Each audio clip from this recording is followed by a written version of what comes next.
और पुतला आज मारने के लिए आई थी चतुर्दशी तिथि को, 14 को। क्यों?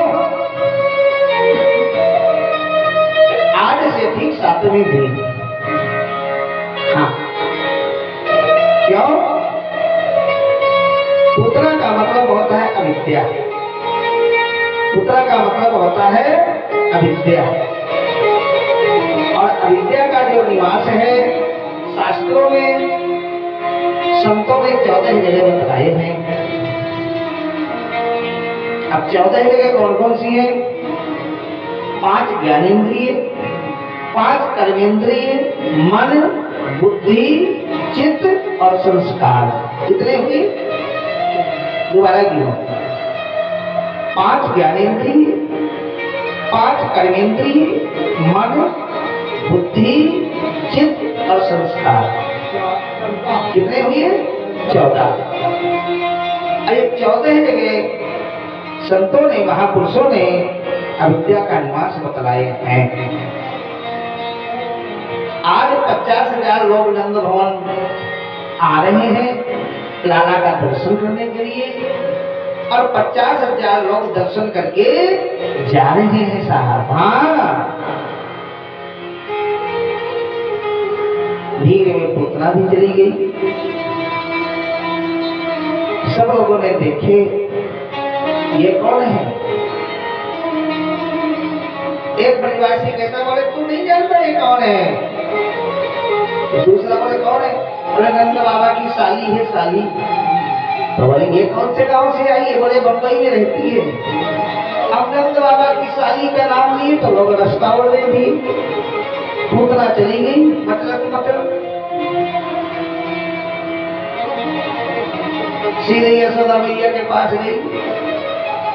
महारानी यशोदा को जैसे पूतना देखी तो अपना जो घूंघट था ना उसको और एक हाथ लंबा कर दी।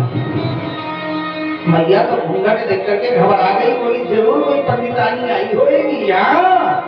महारानी यशोदा तो खड़ी हो गई और खड़ी होकर के पुतना का स्वागत करने लगी। आओ बहना, आओ आओ आओ।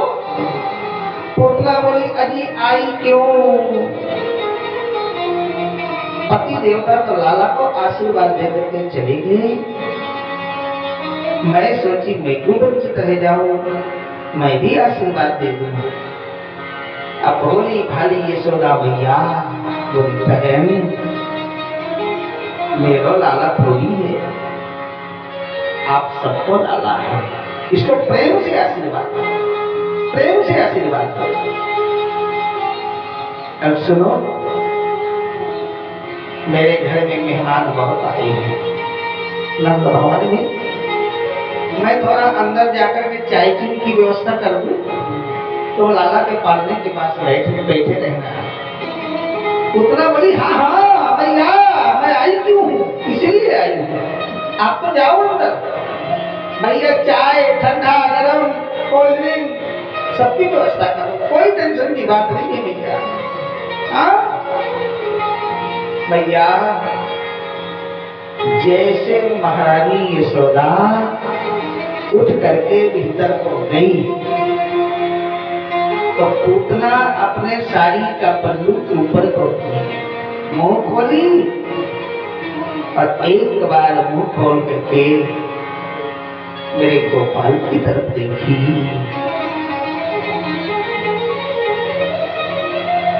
जैसे कन्हैया की तरफ देखी,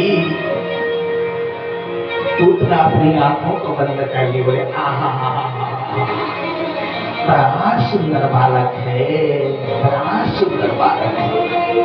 पूतना आंखें बंद कर ली, उस छवि को अपने अंदर समा ली।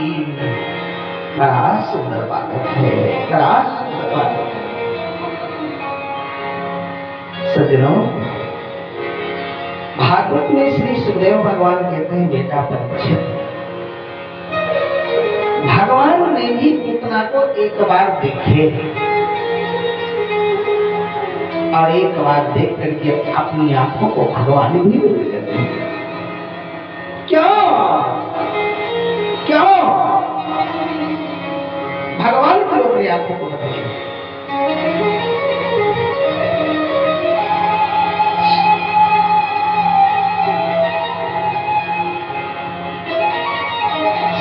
ने महापुरुषों ने अपने अपने अनेकानेक भाव यहाँ दिए हैं। लेकिन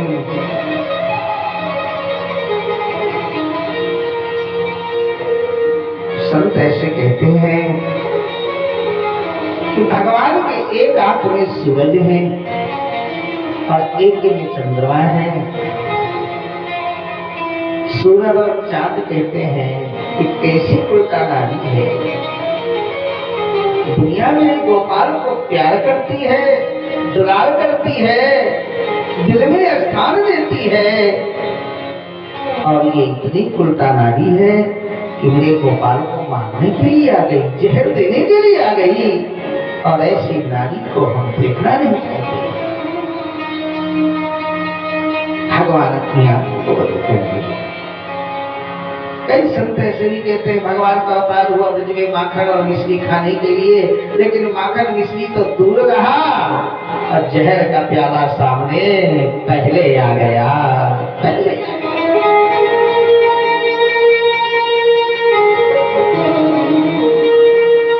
भगवान अपनी आंखों को बदलते हैं।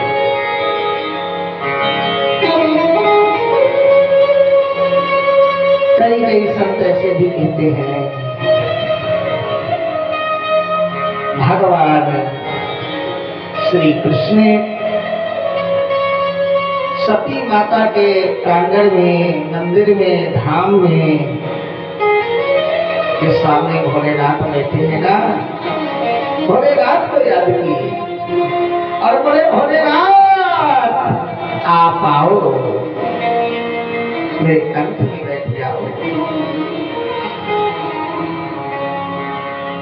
मौसी जी के दूध को तो मैं पी लूं और जहर को तुम पी लो, क्योंकि जहर पीने की आदत तो तुम्हें है, जहर पीने की आदत तो तुम्हें